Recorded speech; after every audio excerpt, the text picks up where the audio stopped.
What is it that motivates you to do the things that you do?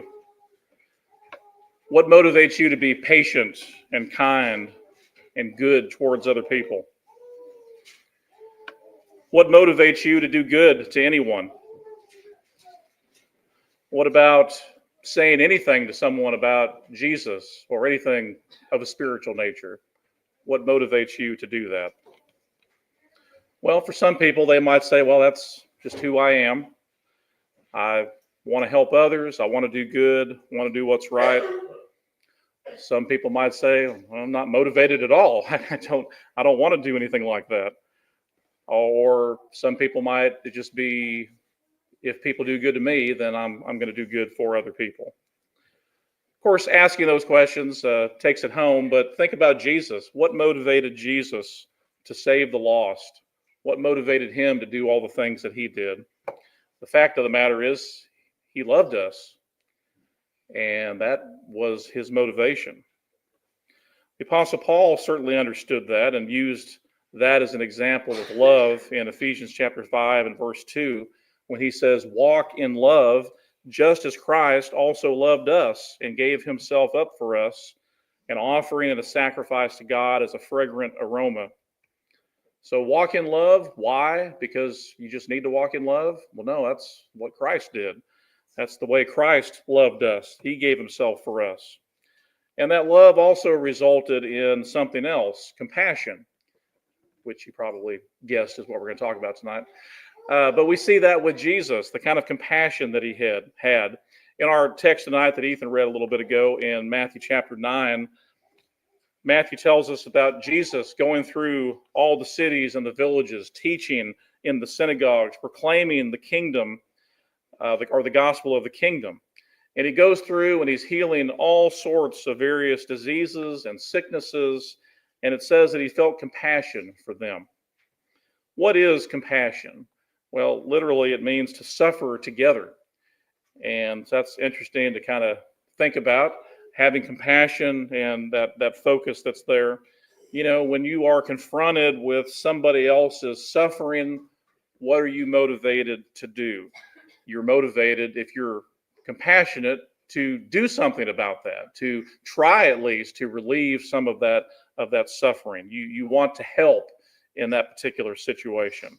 And so when you think about that and then think about Jesus with his compassion and him responding to the needs of those that he encountered, I mean, that should really have an effect on us to think about, well, how do I respond?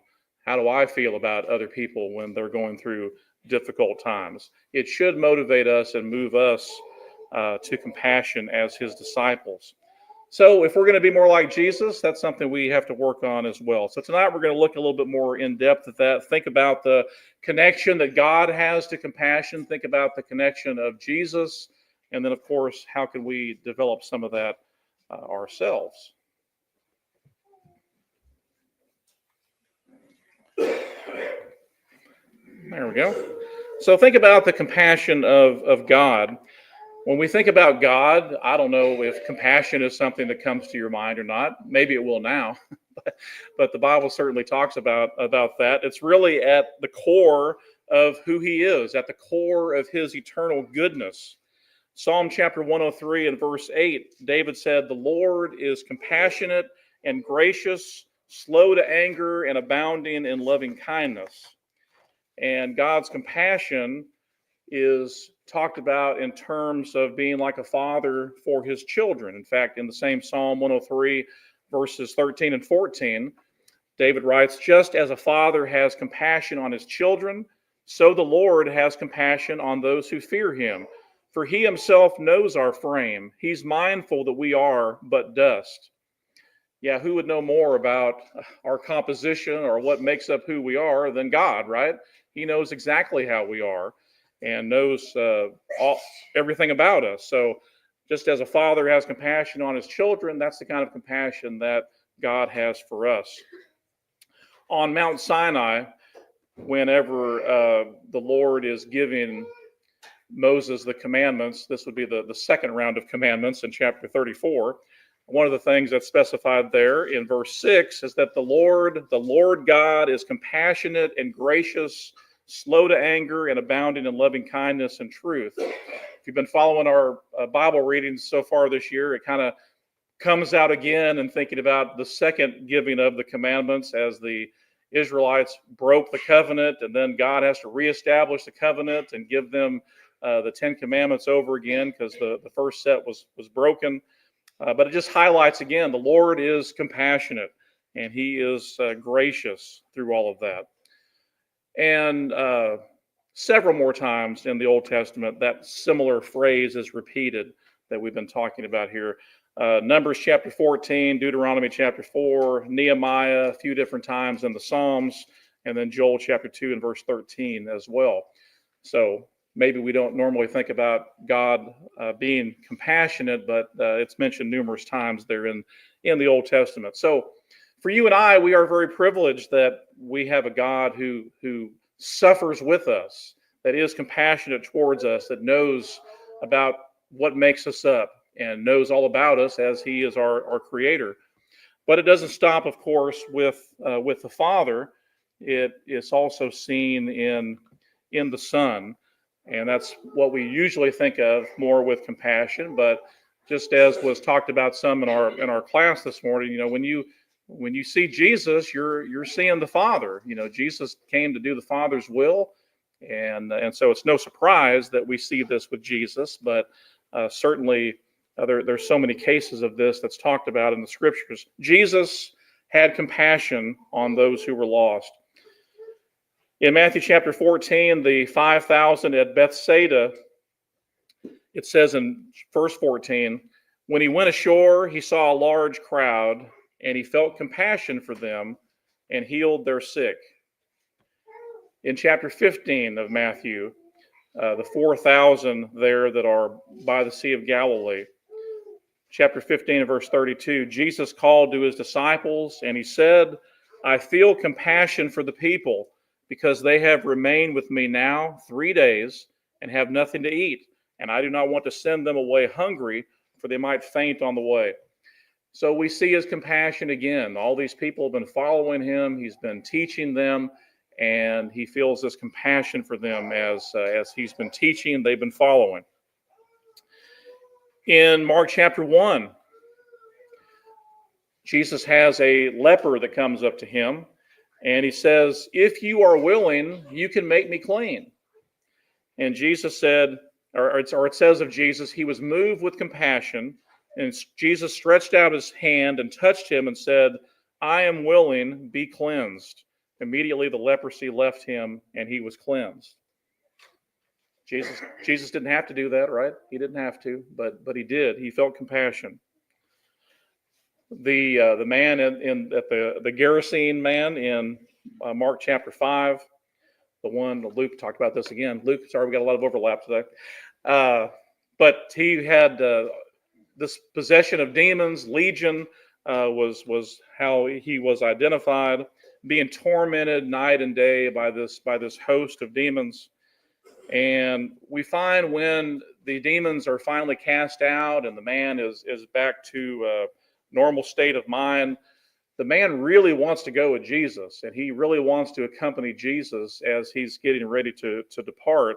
But Jesus says in Mark 5 and verse 19, go home to your friends and tell them what great things the Lord has done for you and how he has had compassion on you.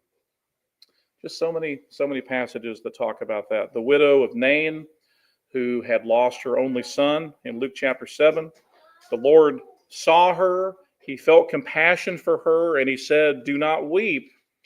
And then he goes through and he touches the coffin and he says, young man, I say to you, arise.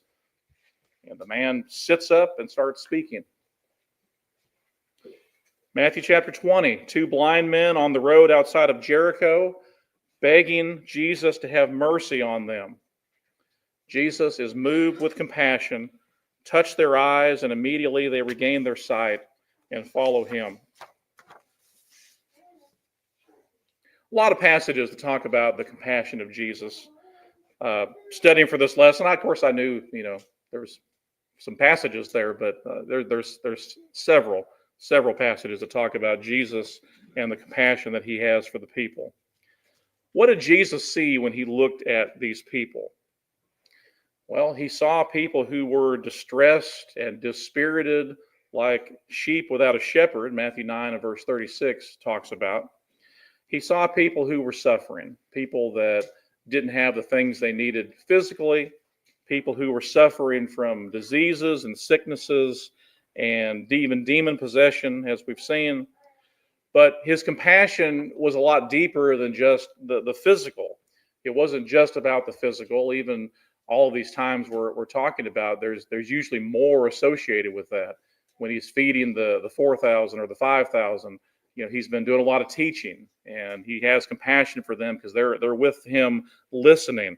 But Jesus focuses on the spiritual, and he teaches them about the Good Shepherd. He teaches them about the kingdom of God. And he called his disciples in our passage tonight in Matthew chapter 9 to send out workers into the harvest.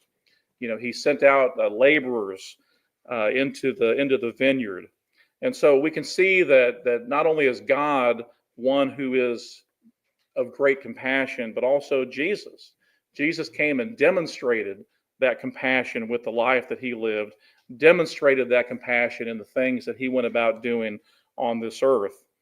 And so, of course, when it comes down to us, then, what do we learn from that? How are we at demonstrating this same kind of compassion? And of course, a lot of times in these cases, the disciples, they didn't want Jesus to stop. They didn't want him to talk to these certain people. And yet he still felt compassion and did the things that he did. So think about ourselves. What about our compassion? How can we develop a deeper compassion? Well, certainly we need to let the love of God teach us. And when we think about that demonstration of God's love for us, that really should have an effect on us. Seeing how God views us, knowing that he understands us, and thinking about what he did for us should move us and motivate us. John chapter 3, verses 16 and 17, for God so loved the world that he gave his only begotten Son, that whosoever believes in him should not perish, but have everlasting life. But he goes on in verse 17 to say, for God did not send the Son into the world to judge the world, but that the world might be saved through him. His motivation is not one of judgment. Are people going to be judged? Absolutely. But it's different when that's your motivation. His motivation is one of love and wanting to save others. He doesn't want people to perish. That doesn't mean people aren't going to perish or they're not going to be lost, but he doesn't want that. Why do you think he's gone through all of these things? It's so that doesn't have to happen. He doesn't want that to be the result, but it will be if people don't listen and follow. God did not send the Son into the world to judge, but that the world might be saved through him. The more we study about the life of Jesus, and the more we see in his word about the life that he lived, it teaches us, that we should love others. We should feel the same way. We see that a lot in the writings of Paul, 1 Thessalonians 4 and verse 9. Now, as to the love of the brethren, you have no need for anyone to write to you, for you yourselves are taught by God to love one another. So you're doing great. You got to keep at it. That's what you've been taught to do. We don't even really need to say anything, but he's encouraging them to continue on in that. And they have been taught by God to love one another, continue on in those things. So for you and I, that should be a big motivation for us. How does God treat us? How does Jesus treat us? What have they done for us? And then how is that going to motivate us in the life that we live? How are we going to look at other people when we think about how God and Jesus look at us? That should affect how we view other people. Spending time around people. If you don't spend any time with anybody, it's hard to feel compassion for them or love or get to know them at all. So that's certainly something that's important. Getting to know people, being concerned about their welfare. And, we live in a time when there's a lot of people that isolate themselves in one way or another. And of course, COVID and all that didn't help for sure. But people that are content with, just watching a church service online, or not really being around anybody, or, social media being kind of their only outlet on things. It's not really the best way, is it? They all have their uses and all that, but spending time with people is really an important thing to do. And if we just limit ourselves to these other things that promote just isolation, it's really going to be hard to get to know somebody and feel that kind of love and compassion for someone, and want to do something or be in a position to help in any kind of way. Because we need to talk to people and look people in the eye, and have conversations like that, and those are important in our relationships with others. So that's important through all of this, and we again see that with the dealings of Jesus and how he dealt with people as well. But our compassion should also move us to more than just the physical. It should move us to the spiritual. And the fact is that from a spiritual perspective, there's a lot of people who are lost. There's a lot of people who are going to be separated from God for eternity unless we do something about that, unless we take some initiative, unless we show some concern and compassion for other people. And that is the compassionate thing to do, right? To teach someone else about the Lord, to teach them about what he came to do and what he means to us. And that's something that's important. And the good thing is, you don't have to have it all figured out and have all the answers. There's plenty of people that can help in all of those things. And, anybody has just to ask to have some sort of help. And when you feel close to someone, or you feel any kind of connection with someone, people are willing to help in whatever way they can. Sometimes the simplest thing that one can do is taking them to someone that can teach them. And we see that throughout the scriptures. People bringing others to someone that could teach. We know that Philip brought Nathanael to Jesus in John chapter 1. It's also Philip that brought the Greeks in order to see Jesus. Whenever they came and said, "Sir, we wish to see Jesus," well, Philip went and talked to his brother Andrew, and then they end up going and taking these people to Jesus. So, those are important examples. Cornelius, when he sends for Peter and he knows Peter's coming, he gets his whole household together, and he's ready to go for when Peter gets there in Acts chapter 10. So a lot of things that can be done whenever we want to help other people. We can get others involved in that as well. And certainly keeping others in our prayers, praying for opportunities in the kingdom, praying for God to work in the lives of people that we know and have contact with. All of those things are important. And again, the example of Jesus is seen throughout. Many years ago, there was a young man named Thomas Chisholm who was born in Franklin, Kentucky, and spent his childhood on a farm. But he wrote these words. They'll be familiar to you. "Oh, to be like thee, full of compassion, loving, forgiving, tender, and kind, helping the helpless, cheering the fainting, seeking the wandering sinner to find. Oh, to be like thee, oh, to be like thee, blessed Redeemer, pure as thou art. Come in thy sweetness, come in thy fullness, stamp thine own image deep on my heart." Is Christ stamped deep on our heart? Do others see Jesus in us? Do they see that kind of compassion in our lives? Each of us have to think about that and think about the direction we take in our life. If not, is it because you have not submitted your will to follow Jesus? Is it because your heart has not developed that and you're not really on that path? You can of course, change that this very evening. And perhaps even if you are a Christian, maybe you've not been developing that heart of Jesus. But that's something that's so important to think about, how Jesus reacted to other people, the things that he involved himself in, and how that should ultimately affect the way that we live as well. Tonight, as we close, think about your life, think about the direction you're going.